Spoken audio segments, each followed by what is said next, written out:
Assalamualaikum warahmatullahi wabarakatuh. Perkenalkan, nama saya Fadil Arvin Wijatama dengan NIM D400240048. Dan nama saya Fadil Stanto dengan NIM D400240054. Dan saya Memanatan Ramada Setiawan dengan NIM D4002494. Di sini kami akan menjelaskan tentang Pancasila dalam konteks sejarah bangsa Indonesia. Pertama-tama kita masuk ke dalam pendahuluan. Pancasila merupakan dasar negara dan badan hidup bangsa Indonesia yang berperan penting dalam membentuk jati diri yang Oke, kita masuk bagian pendahuluan. Dalam pendahuluan kita tahu bahwa Pancasila merupakan dasar negara dan pandangan hidup bangsa. Nilai-nilai itu yang terkadang di dalam Pancasila itu bersumber dari kepribadian dan budaya bangsa, sehingga menjadi pedoman dalam bersikap dan bertindak bagi seluruh rakyat Indonesia itu jadi penting.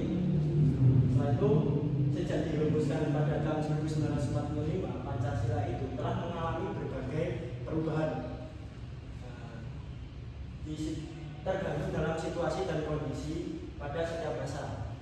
Oleh karena itu, memahami sejarah dan perkembangan Pancasila itu menjadi hal yang paling penting agar generasi sekarang dapat meneladani nilai-nilainya serta menerapkannya dalam kehidupan sehari-hari demi menjaga persatuan dan keutuhan negara kesatuan Republik Indonesia. Selanjutnya adalah Pancasila sebagai akar sejarah bangsa. Pancasila bukanlah ideologi yang muncul tiba-tiba, namun melainkan hasil kristalisasi nilai-nilai luhur, adat dan pandangan hidup yang telah mengakar dalam peradaban bangsa sejak berabad-abad. Nilai ketuhanan, kemanusiaan, persatuan, kerakyatan, dan keadilan sosial sebenarnya sudah hidup dalam budaya Nusantara sejak lama. Terus sebelum dilumuskan, para pendiri bangsa hanya menggali dan menegaskannya kembali menjadi dasar negara. Ini menunjukkan bahwa nilai Pancasila memiliki kesinambungan sejarah yang kuat dan melekat pada kearifan lokal pada Indonesia. Selanjutnya ada nilai Pancasila dalam kerajaan Nusantara. Dibagi menjadi tiga, yaitu yang pertama Kerajaan Kutai, kedua Kerajaan Sriwijaya, dan yang ketiga adalah Kerajaan Majapahit. Kerajaan Kutai menunjukkan nilai ketuhanan dan kemanusiaan, terlihat dari upacara keagamaan dan sikap hormat terhadap sesama. Yang kedua Kerajaan Sriwijaya menonjolkan nilai persatuan dan kemanusiaan karena menjadi pusat pendidikan dan perdagangan yang terbuka bagi berbagai bangsa. Yang ketiga ada Kerajaan Majapahit, mencerminkan nilai persatuan, keadilan, dan kebijaksanaan seperti tertulis dalam Sumpah Palapa dan ajaran dalam Negara Kertagama serta Sutasoma yang menyebut istilah Pancasila. Kita masuk ke sejarah lahirnya Pancasila. Pancasila itu pertama kali dirumuskan dalam sidang di PKI pada 29 Mei sampai 1 Juni pada tahun 1940. Setelah gagasan dasar negara disampaikan oleh tokoh seperti Muhammad Yamin dan Sutomo, itu Soekarno pada 1 Juni 1945 memperkenalkan istilah Pancasila serta konsep Trisila dan Ekasila. Ekasila itu kayak gotong royong.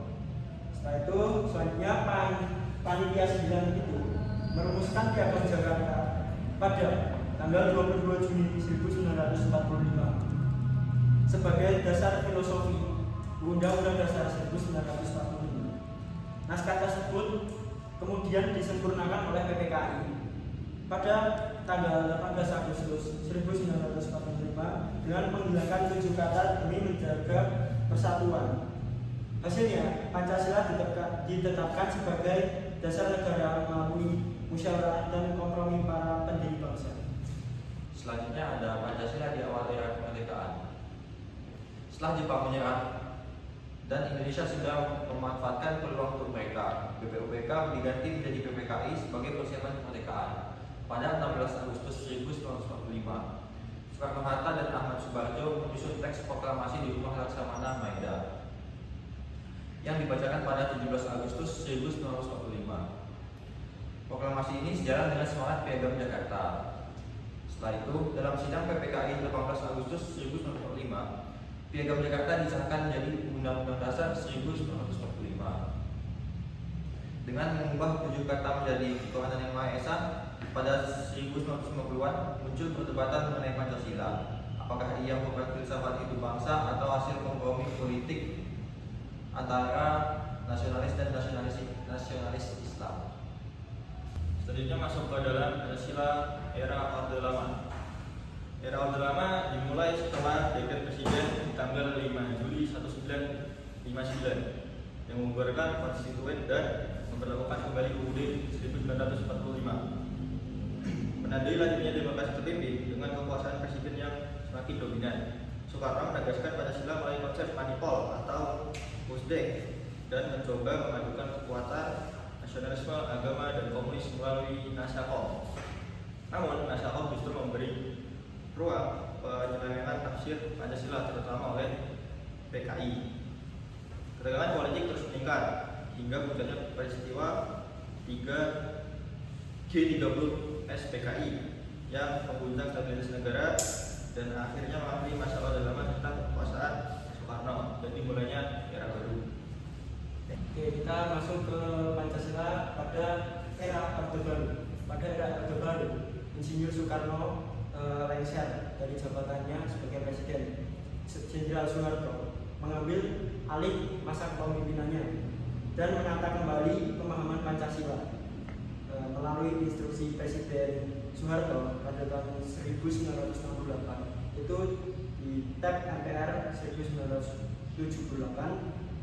Pemerintah menerapkan P4 sebagai pedoman penghayatan dan pengamalan Pancasila. Pada 1994, BP 7 memperluasnya menjadi Pancasila secara murni dan konsekuen serta menolak politisasi agama. Kebijakan Asas Tunggal tahun 1982 itu mewajibkan seluruh partai dan organisasi menjadikan Pancasila sebagai satu-satunya asas. Namun menjelang akhir 1990-an itu kritik terhadap pemerintahan Orde Baru yang otoriter tersebut dan koruptif semakin kuat. Penyimpangan nilai Pancasila dan krisis kepercayaan publik itu akhirnya menyebabkan Soeharto mundur pada tanggal 21 Mei 1998 yang menandai berakhirnya Orde Baru dan awal era dari reformasi. Selanjutnya memasuki Pancasila pada era reformasi.